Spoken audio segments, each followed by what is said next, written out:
Paliit ba mga bossing ko ng paliit ang inyo pong kita? Ako po may tuturo sa inyo para araw-araw doble ng doble ang inyo pong kita mga bossing. Ito pa mga bossing ko ay makapangyarihan ng ating bibig. Sasabayan natin ito ng pagsasabi ng mga magagandang salitain. Ngayon pa mga bossing, bukod sa ating pagiging masipag, matyaga mga bossing ko, lalo na kung tungkol sa usapin ng pera ang inyong problema, subukan nyo po ito sa umaga mga bossing. Mga bandang alas 7 ang paggawa ng ganitong mga pamamaraan. Kung ikaw po ay isa sa mga hindi mo na alam kung paano kakikita ng pera, bagamat ikaw ay masipag pero laging walang pera, subukan nyo po ito. Kayo po ay kumuha mga bossing ko ng pentel pen na kagaya nitong aking hawak na ito mga bossing ko. Mainam po mga bossing ko kapag po ikaw ay nag-wish, mula sa puso ang pag-wish ha, temtim na panalangin.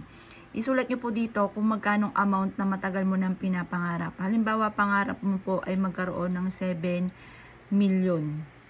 Yan, sample lang po ito mga bossing.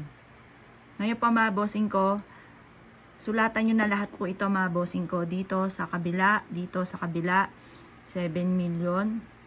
1, 2, 3, 4. Tatlong harapan po yan mga bossing. 7 million. Gusto ko magkaroon agad-agad ng 7 million. Tapos, wish rin po dito magkaroon ng 7 million. Agad-agad. Ngayon pa mga bossing ko, kapag naisulat nyo na ito, isulat nyo ng 7 times naman dito mga bossing ko, ang pangalan ninyo at magkanong amount na gusto po ninyo. Halimbawa ito, 7 million ang gusto nyo po. Sulat nyo po yung pangalan ninyo. 7 million. 7 times din po mga boss. Yan. Tapos, positive ka lamang habang sinusulat nyo po ito, nakaharap ka sa gawing silangan mga boss. Yan, 7 million. Gusto ko magkaroon ka agad ng 7 million. Yan. Ito po mga bossing ko. Gusto kong kaagad ay magkaroon ng 7 million. Ito na, 1, 2, 3, 4. Yan. Gusto kong magkaroon kaagad ng 7 million. 7 million. Gusto ko magkaroon agad ng 7 million. 7 million.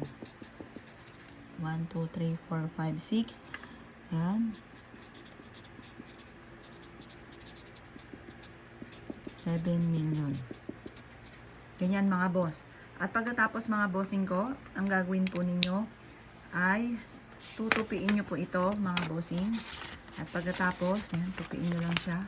At pagkatapos ay isabit nyo po ito sa inyo pong main door or isiksik sa screen sa pinakamataas na antas ng inyo pong main door sa screen or kaya sa main door po ninyo. At tapos, ugaliin lagi ang pagsasabi na magkakaroon ako ng maraming pera, matutupad lahat ang aking mga pinapangarap. Isa po ito sa mga pamamaraan, bukod sa inyo pong pagiging masipag at matyaga, isa to sa mga pamamaraan para makamit kaagad ang mga pinapangarap mga boss. Kaya kung kayo gagawa ng ganito, ay siya mga bossing, good luck po sa inyo po lahat.